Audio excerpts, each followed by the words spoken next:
আর্জেন্টিনার হয়ে জিতেছেন 2022 কাতার বিশ্বকাপ জিতে পেয়ে গিয়েছিলেন ফুটবলের সম্ভাব্য সকল শিরোপা।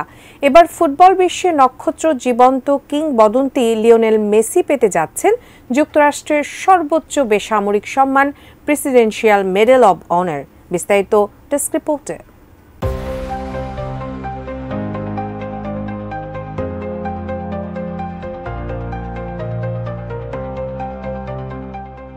যুক্তরাষ্ট্র বিভিন্ন ক্ষেত্রে অবদানের জন্য প্রদান করে প্রেসিডেন্সিয়াল মেডেল অব অনার। এই তালিকায় থাকে সেলিব্রিটি, খেলোয়াড় সহ সমাজের নানা স্তরের মানুষ। 20 জানুয়ারি বিদায়ী প্রেসিডেন্ট জো বাইডেন মেসি সহ আরও 19 জনকে দিবেন এই পুরস্কার। প্রেসিডেন্টের নিজস্ব বাসভবন হোয়াইট হাউস থেকে এক দাপ্তরিক ঘোষণায় মেসি সহ সবার নাম উল্লেখ করা হয়।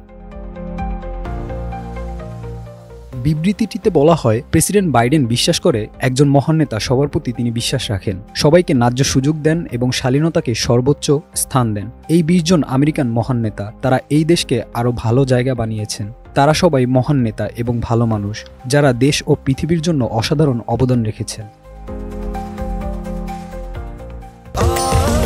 স্বাস্থ্যকর অল টাইম ফ্যামিলি কেক, সব সময় all time healthy life.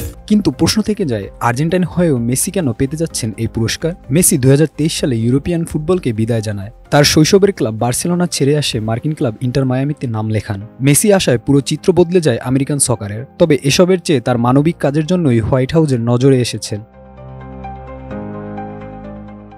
Lionel Messi ইউনিসেফের সাথে কাজ করেছেন অনেক বছর ধরে। ইউনিসেফের অ্যাম্বাসেডর তিনি। তার লিও ফাউন্ডেশন ও ইউনিসেফের সাহায্যে সারা বিশ্বে কাজ করেছেন শিশুদের স্বাস্থ্যসেবা ও শিক্ষা কার্যক্রম সহায়তায়। লিও মেসি ছাড়াও ক্রীড়াঙ্গন থেকে এই পুরস্কার পাচ্ছেন মার্কিন বাস্কেটবল লিগ NBA এর 5 বারের চ্যাম্পিয়ন ম্যাজিক জনসন। এই প্রেস্টিজিয়াস শিরোপা পেয়েছিলেন তিনি লস অ্যাঞ্জেলস লেকার্সের হয়ে। ফুটবলে লিওনেল মেসির ব্যক্তিগত অর্জন আকাশচুম্বী। সর্বোচ্চ 8 বার জিতেছেন ব্যালন ডিওর। ক্লাব ফুটবলে একটি ক্লাবের হয়ে সবচেয়ে বেশি গোলের মালিকও তিনি। ইন্টার মায়ামির সাথে জিতেছেন 2টি শিরোপা। তবে গুঞ্জন আছে কন্ট্রাক্ট শেষ হলে আবারও ফিরবেন ইউরোপে। Desk report, ATN news.